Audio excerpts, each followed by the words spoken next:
વડોદરા મહાનગર ભાજપ દ્વારા જળ શક્તિ અભિયાન અંતર્ગત વડોદરા શહેરના કારેલીબાગ વિસ્તારમાં અંબાલાલ પાર્ક ગ્રાઉન્ડની બાજુમાં કાર્યક્રમ યોજાયો હતો।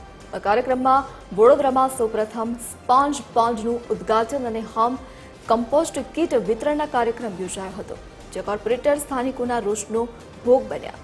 વરસાદી પાણી ભરાય ત્યારે કોઈ જોવા આવતું નથી અને આજે ઉદ્ઘાટન માટે અહીં આવો છો તેમ કહીને આક્રોશિત લોકોએ કોર્પોરેટર બંદીશ શાહને ઘેરી લીધા। આ અંગે સ્થાનિકોએ જણાવ્યું હતું કે અમે અહીંયા રહીએ છીએ અને અહીંયા 560 મકાનો આવેલા છે। ઇલેક્શન આવે છે ત્યારે બધા આવે છે, પરંતુ પાણી ભરાય ત્યારે કોઈ નથી આવતું। કોઈ જોવા જ નહીં આવતું અને કોર્પોરેટર મનોજભાઈ કહે છે ને કે અમે હું આવું છું તો એમને આગળ પડીને કરવાનું હોય કે આટલું બધું અહીંયા આગળ થાય છે તો લઈ આ મરાયનું છે તો હું કરી નાખું, એવું એમનો કે અમાર કહેવાનો વારો જ ના આવે। આટલું બધું બેન રાત્રે 1 વાગે આવીને ભરાયેલી ચેમ્બરો સાફ કરાવડાવી છે, બરાબર છે, આજ વરસાદમાં। અને જ્યારે આના માટે 6 વખત ટેન્ડર આવ્યું, કોઈ ભરતું નથી, એટલે તાત્કાલિકમાં સ્પોન્જ પણ કરાયું જેથી આ વિસ્તારની વરસાદની સમસ્યા દૂર થાય।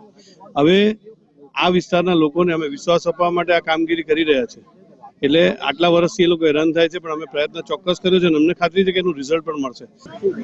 ભાઈ અમાર ઘર આગળ પાણી એટલું ભરાય છે ને તમે ત્રાસી ગયા છે। હવે એવું કે ઘર પાડીને અમે નવું કરીએ ને આ લોકોને કે અમને ઘર કરવા પૈસા આલો, બસ અમે જોડે હવે પૈસા નહીં અમે ઘર પાડીને નવા કરીએ ને ઊંચા કરીએ। કેટલું પાણી આજ મારા ઘરમાં જોઈએ, મારો ફ્રીજ પણ બ્લોક ઉપર મૂકેલો છે, મારા ઘરની આગળ પારી પણ દરવાજામાં કરેલી છે, એ 12 માસ મારે પારી રાખવી પડે છે કે વરસાદ આવે એટલે પાણી અંદર આવે છે એટલે પારી કરી તો બી પારીની ઉપર થઈને પાણી જાય છે ઘરમાં।